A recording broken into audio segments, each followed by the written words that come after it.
जय श्री राम। मैं वसंत रावल आज मैं आपको बताने आया हूं पुनर्वसु नक्षत्र के अंदर नवग्रहों का फलादेश क्या होता है।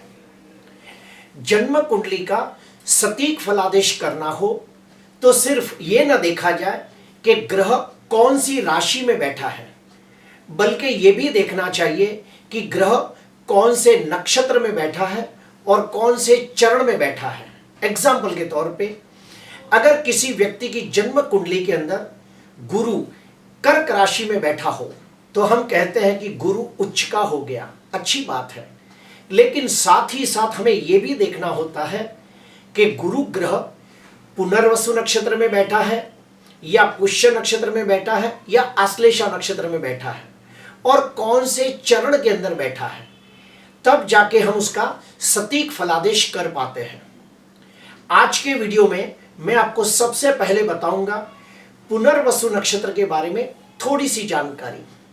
उसके बाद बताऊंगा कि नवग्रह देवता पुनर्वसु नक्षत्र के अंदर कैसा फल देते हैं और आखिरी में मैं आपको बताऊंगा कि इस नक्षत्र में जो भी व्यक्ति जन्म लेता है उसे कौन से कार्य क्षेत्र में जाने से बहुत लाभ होता है। तो आइए गहराई से जानते हैं। पुनर्वसु नक्षत्र का दशानाथ है गुरु ग्रह देवता, अर्थात जो भी व्यक्ति पुनर्वसु नक्षत्र में जन्म लेता है समझ जाना चाहिए कि वो गुरु की विंशोत्तरी महादशा में उसका जन्म हुआ है और गुरु की विंशोत्तरी दशा 16 वर्ष के लिए होती है। पुनर्वसु नक्षत्र के देवता है माता अदिति, जो देवताओं की माता है। पुनर्वसु नक्षत्र की जो आकृति है वो है धनुष और तरकश, अर्थात तीर कमान। पुनर्वसु नक्षत्र का अधिपत्य हमारे शरीर के ऊपर जो पहला दूसरा तीसरा चरण है उसका अधिपत्य हमारे कान, गला और कंधे के ऊपर है और पुनर्वसु नक्षत्र का जो चौथा चरण है उसका अधिपत्य हमारे फेफड़े, छाती और श्वास नली पे होता है। अभी हम और आगे जाते हैं। पुनर्वसु नक्षत्र का जो पहला, दूसरा और जो तीसरा चरण है ये तीनों चरण मिथुन राशि के अंतर्गत आते हैं और मिथुन राशि का स्वामी ग्रह कौन है? बुध है। उसके बाद पुनर्वसु नक्षत्र का जो चौथा चरण है वो कर्क राशि के अंदर आता है और कर्क राशि का स्वामी ग्रह कौन है? चंद्र ग्रह देवता है। तो इस प्रकार से पुनर्वसु नक्षत्र के ऊपर एक साथ तीन ग्रहों की ऊर्जा काम करती है और वो तीन ग्रह कौन से हैं? गुरु, बुध और चंद्र। ये तीनों ग्रहों की ऊर्जा एक साथ काम करती है पुनर्वसु नक्षत्र के ऊपर। अब आप और डीप में जाते हैं। पुनर्वसु नक्षत्र की जो आकृति है वो है तीर कमान के समान। इससे यह जाहिर होता है कि ऐसे व्यक्ति एक बार जो लक्ष्य का निर्धारण कर लेते हैं उसे हासिल करके ही रहते हैं। उसके बाद पुनर्वसु नक्षत्र के जो भगवान है, गण है, वो है देवगण। इससे जाहिर ये होता है कि जैसे देवता होते हैं, जब उनके पास कोई मदद मांगने जाता है, सहायता मांगने जाता है, तो भगवान उस जरूरतमंद व्यक्ति की वो इच्छा पूरी करते हैं। इससे जाहिर होता है कि जो भी व्यक्ति पुनर्वसु नक्षत्र के अंदर पैदा हुआ हो ऐसे व्यक्ति बहुत ही दयालु, उदार, सेवाभावी और परोपकारी होते हैं। उनके पास कोई जरूरतमंद व्यक्ति सहायता मांगने जाता है तो वो उसे हर प्रकार से यथाशक्ति सहायता करने की कोशिश करते हैं। पुनर्वसु नक्षत्र का जो तत्व है वो है पानी। तो इससे ये जाहिर होता है कि ऐसे व्यक्ति बहुत ही पोषण करने वाले लोग होते हैं। ऐसे व्यक्ति अपने घर के सभ्य, अपने कुटुंब, अपने समाज, हर प्रकार के व्यक्ति जब उनके पास कोई भी प्रकार की मदद मांगने आते हैं तो ये उन्हें निश्चित मदद करते हैं। और पानी की तरह ये लोग बहुत ही सरल, निष्काम, निर्मल और शुद्ध मन के लोग होते हैं और किसी की भी उन्नति, प्रगति, विकास होता हो तो निश्चित तौर पर ये लोग उसकी सहायता करते हैं। पुनर्वसु नक्षत्र का जो पुरुषार्थ है, पुरुषार्थ हमारे जीवन में 4 प्रकार के होते हैं। धर्म, अर्थ, काम और मोक्ष। तो जो पुनर्वसु नक्षत्र है उसका पुरुषार्थ है अर्थ। इससे ये जाहिर होता है कि ऐसे व्यक्ति मनी माइंडेड होते हैं। ऐसे व्यक्तियों को पैसे कैसे कमाए जाते हैं, पैसे को कैसे बचाया जाता है, पैसे को कहाँ इन्वेस्ट किया जाता है, ये सारी बातें वो लोग भली भांति जानते हैं। ऐसे व्यक्ति एक अच्छे व्यापारी बन सकते हैं और व्यापार के अंदर कम समय के अंदर धनवान, यशवान, कीर्तिवान बनते हैं। और मैं आपको एक इंटरेस्टिंग बात बताऊंगा कि जो भी व्यक्ति का नक्षत्र पुनर्वसु हो, अगर वो व्यक्ति अपने घर के आसपास, अपने फार्म हाउस में, अपने खेत के अंदर अगर जो बांस का झाड़ यानी कि बांबू का झाड़ लगाए तो उन्हें बहुत आर्थिक लाभ होता है। ये खास देखा गया है। अभी हम लोग आते हैं कि नवग्रह देवता जब पुनर्वसु नक्षत्र में बैठे हो तो कैसा फल मिलता है। पहले तो मैं आपको बता दूं कि ये 3 ग्रहों की ऊर्जा और ये ग्रह का मिलन, ये सबको ध्यान में रखते हुए प्रेडिक्शन किया जाता है। तो जो पुनर्वसु नक्षत्र में सबसे पहला हम लेते हैं सूर्य को।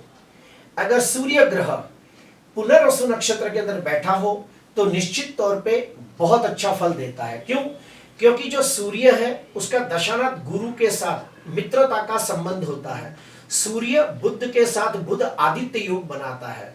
अगर सूर्य राजा है तो चंद्र रानी है। तो यहाँ पे सूर्य निश्चित तौर पे बहुत अच्छा फल देता है। सूर्य अगर पुनर्वसु नक्षत्र में बैठा हो तो ऐसे व्यक्ति शरीर से स्वस्थ, तंदुरुस्त, निरोगी होते हैं, तेजस्वी, प्रभावशाली, प्रतिभाशाली लोग होते हैं। ऐसे व्यक्तियों को विद्या प्राप्त करना, अलग अलग विषयों का ज्ञान प्राप्त करना इन्हें बहुत अच्छा लगता है। ऐसे व्यक्ति चाहे तो एक अच्छे शिक्षक, आचार्य, ज्योतिषकार, कर्मकांडी ब्राह्मण, राजनीतिज्ञ, गवर्नमेंट के अधिकारी भी बन सकते हैं। ऐसे व्यक्ति स्वभाव से शांत, स्थिर, गंभीर, विचारवंत, न्यायप्रिय, सत्यप्रिय, व्यवहार कुशल और उत्तम सद्गुणों के आचरण करने वाले लोग होते हैं। अभी हम आएंगे चंद्र के ऊपर। अगर चंद्र पुनर्वसु नक्षत्र में बैठा हो तो निश्चित तौर पे बहुत अच्छा फल देता है। क्यों? क्योंकि जो दशानाथ गुरु है, गुरु और चंद्र एक दूसरे के परम मित्र है। और जो चंद्र है ये कर्क राशि के अंदर स्वगृही भी होता है। तो चंद्र ग्रह जब पुनर्वसु नक्षत्र में बैठा हो तो निश्चित तौर पे बहुत अच्छा फल देता है। ऐसे व्यक्ति स्वभाव से विनम्र, विनयी, विवेकी, दयालु, उदार, सेवाभावी, बहुत ही भावनात्मक, संवेदनशील होते हैं, कल्पनाशील होते हैं, स्वभाव से बहुत ही सरल, निर्मल होते हैं। ऐसे व्यक्तियों को धार्मिक यात्रा, तीर्थ यात्रा करना बहुत अच्छा लगता है। ऐसे व्यक्तियों की वाणी बहुत ही आकर्षक होती है। अपनी मीठी वाणी से लोगों को प्रभावित करते हैं, लोगों का मन जीत लेते हैं और अपना काम निकालने में भी माहिर होते हैं। ऐसे व्यक्ति बहुत ही विद्वान, ज्ञानी, धार्मिक, आध्यात्मिक होते हैं। धर्म का आचरण करने वाले, कुटुंब को अच्छी तरह से पालन पोषण करने वाले और अपने काम के प्रति पूरे ईमानदार, वफादार, नीतिवान और निष्ठावान लोग होते हैं। और इनका भाग्योदय 32 साल की उम्र में होता है। अभी हम आएंगे मंगल के ऊपर। अगर मंगल ग्रह पुनर्वसु नक्षत्र में बैठा हो तो निश्चित तौर पे बहुत अच्छा फल देता है। क्योंकि मंगल का दशानाथ गुरु के साथ मित्रता का संबंध होता है और चंद्र मंगल का भी रिश्ता बहुत अच्छा होता है। इसे लक्ष्मी योग भी कहते हैं। अगर मंगल ग्रह पुनर्वसु नक्षत्र में बैठा हो तो ऐसे व्यक्ति शरीर से स्वस्थ, तंदुरुस्त, निरोगी, मजबूत कटकाठी वाले, आकर्षक व्यक्तित्व रखने वाले, तेजस्वी और प्रभावशाली व्यक्ति होते हैं। ऐसे व्यक्ति स्वभाव से बहुत ही लीडर, आगेवान होते हैं। ऐसे व्यक्तियों को साहसिक क्षेत्र में जाने से बहुत अच्छी सफलता मिलती है, जैसे कि पुलिस खाता, army, navy, military, CRPF, BSF, sports, अग्निशामक, जैसे कार्य क्षेत्र में जाए तो उन्हें निश्चित तौर पे बहुत अच्छी सफलता मिलती है और पद प्रतिष्ठा भी मिलती है। ऐसे व्यक्तियों के पास राजनीति, रणनीति, कूटनीति का बहुत अच्छा ज्ञान होता है। क्यों? क्योंकि मंगल को सेनापति माना गया है। और जिसका भी मंगल पुनर्वसु नक्षत्र में बैठा हो, ऐसे व्यक्ति अपने जो कुटुंब होता है उनके रीति रिवाज, उनकी रूढ़ियां, परंपराओं को मानने वाले लोग होते हैं। बड़े बुजुर्गों का आदर सम्मान करने वाले लोग होते हैं। गुरु, ब्राह्मण, साधु, संत, महात्मा को मान सम्मान देते हैं, उनका आदर सत्कार करते हैं। अभी हम आएंगे बुध के ऊपर। बुध ग्रह पुनर्वसु नक्षत्र में बैठा हो तो निश्चित तौर पे बहुत अच्छा फल देता है। क्यों? क्योंकि पुनर्वसु नक्षत्र मिथुन राशि में आता है, मिथुन राशि का स्वामी बुध है, तो यहाँ पे बुध स्वगृही हो जाता है। और सबसे बड़ी बात कि बुध जो होता है ये निश्चित तौर पे अच्छा फल इसलिए देगा क्योंकि वो अपनी खुद की राशि में बैठा है। तो जब भी बुध ग्रह पुनर्वसु नक्षत्र में बैठा हो तो ऐसे व्यक्ति की स्मरण शक्ति बहुत अच्छी होती है, इनके पास ग्रहण शक्ति बहुत अच्छी होती है, इनकी तर्क बुद्धि बहुत अच्छी होती है। ऐसे व्यक्ति अपनी बुद्धि के द्वारा धन अर्जित करते हैं। ऐसे व्यक्ति एक अच्छे कलाकार बन सकते हैं। अगर इनको बचपन से ही कोई कला सिखाई जाए तो ये लोग बड़े होकर एक अच्छे कलाकार बनते हैं और कला के माध्यम से लोकप्रिय होते हैं और उन्हें मान सम्मान भी बहुत मिलता है। ऐसे व्यक्तियों को बड़े होकर रिसर्च, उसके बाद इन्वेंशन, नवनिर्माण, इंजीनियरिंग, उसके बाद ऐसी कोई भी चीज, क्रिएटिविटी वाला कोई भी काम हो, कला क्षेत्र का कोई काम हो, अगर ऐसे कार्य क्षेत्र में जाए तो उन्हें बड़ा लाभ होता है। और ऐसे व्यक्ति बड़े होकर एक अच्छे शिक्षक, प्रोफेसर, लेक्चरर बन सकते हैं, वकील भी बन सकते हैं। अभी हम और स्टेप आगे जाएंगे। गुरु ग्रह अगर पुनर्वसु नक्षत्र में बैठा हो तो निश्चित तौर पे बहुत अच्छा फल देता है। क्यों? क्योंकि जो गुरु है ये पुनर्वसु नक्षत्र के चौथे चरण में जब आ जाते हैं तो यहाँ कर्क राशि आ जाती है और कर्क राशि के अंदर गुरु उच्च का फल देता है। और ये यही गुरु दशानाथ भी है, तो ये गुरु पुनर्वसु नक्षत्र के अंदर निश्चित तौर पे बहुत अच्छा फल देता है। ऐसे व्यक्ति स्वभाव से दयालु, उदार, सेवाभावी, न्यायप्रिय, सत्यप्रिय, स्वभाव से विनम्र, विनयी, विवेकी, धर्म का आचरण करने वाले, ईश्वर में अटूट श्रद्धा रखने वाले, विद्वान, ज्ञानी, धार्मिक, आध्यात्मिक लोग होते हैं। इनकी भी स्मरण शक्ति और ग्रहण शक्ति बहुत अच्छी होती है। ऐसे व्यक्ति भी चाहे तो एक अच्छे शिक्षक, प्रोफेसर, लेक्चरर, ज्योतिषकार, कर्मकांडी ब्राह्मण, ये सब चीजें बन सकते हैं। ऐसे व्यक्तियों को विद्या प्राप्त करना, ज्ञान प्राप्त करना बहुत अच्छा लगता है और ये लोग विद्या और ज्ञान के द्वारा धन अर्जित करते हैं और मान सम्मान भी हासिल करते हैं। और ऐसे व्यक्तियों में और एक खास बात देखी गई है कि ये लोग गुरु, ब्राह्मण, साधु, संत, महात्मा, ये सब का बहुत ही आदर सत्कार करते हैं और उन्हें बहुत रिस्पेक्ट देते हैं। अभी हम आते हैं शुक्र ग्रह के ऊपर। शुक्र ग्रह पुनर्वसु नक्षत्र में बैठा हो तो बहुत अच्छा फल देता है। ऐसे व्यक्ति स्वभाव से हंसमुखे, मनमौजी, आनंदी, जिंदा दिल और खुश मिजाजी लोग होते हैं। ऐसे व्यक्तियों को सजना संवरना, खाना पीना, घूमना फिरना बहुत अच्छा लगता है।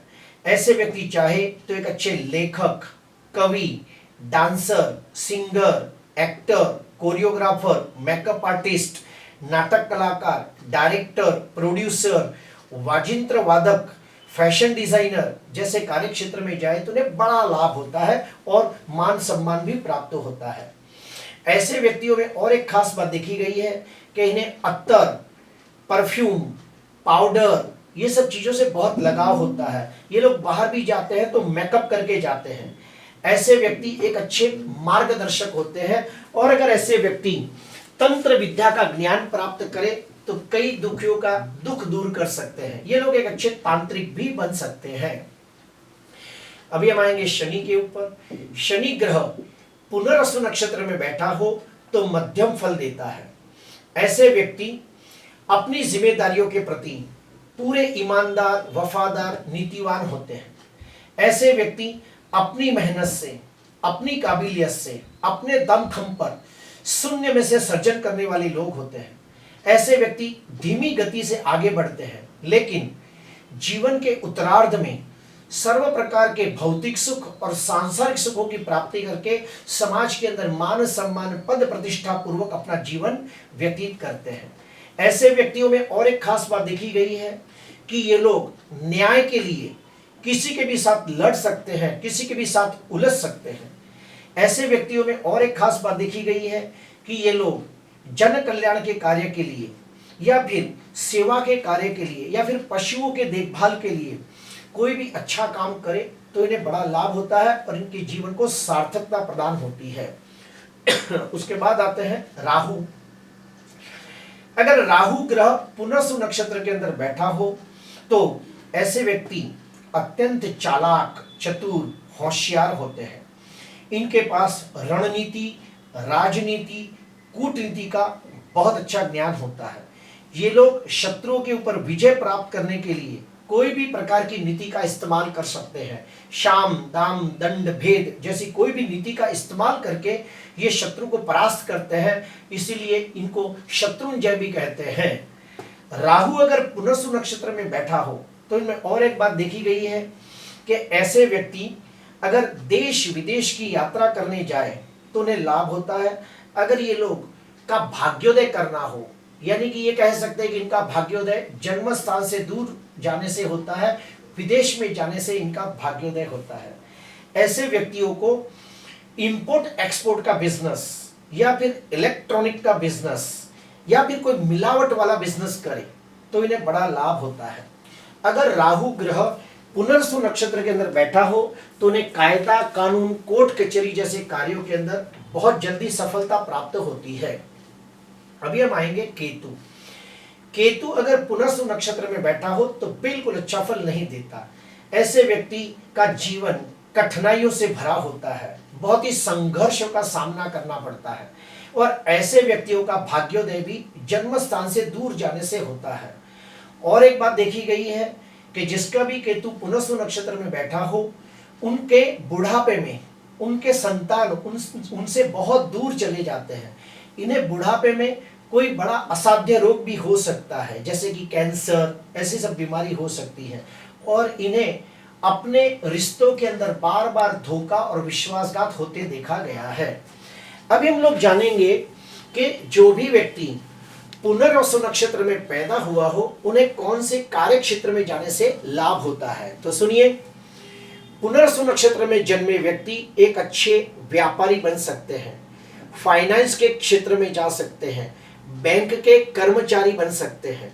जो भी व्यक्ति पुनर्वसु नक्षत्र में जन्मा हो ऐसा व्यक्ति ज्योतिषकार, कर्मकांडी विद्वान ब्राह्मण, रत्नशास्त्री, वास्तुशास्त्री बन सकता है। एक अच्छा डॉक्टर, वकील, सीए, इंजीनियर, जज, शेयर ब्रोकर, शिक्षक बन सकता है।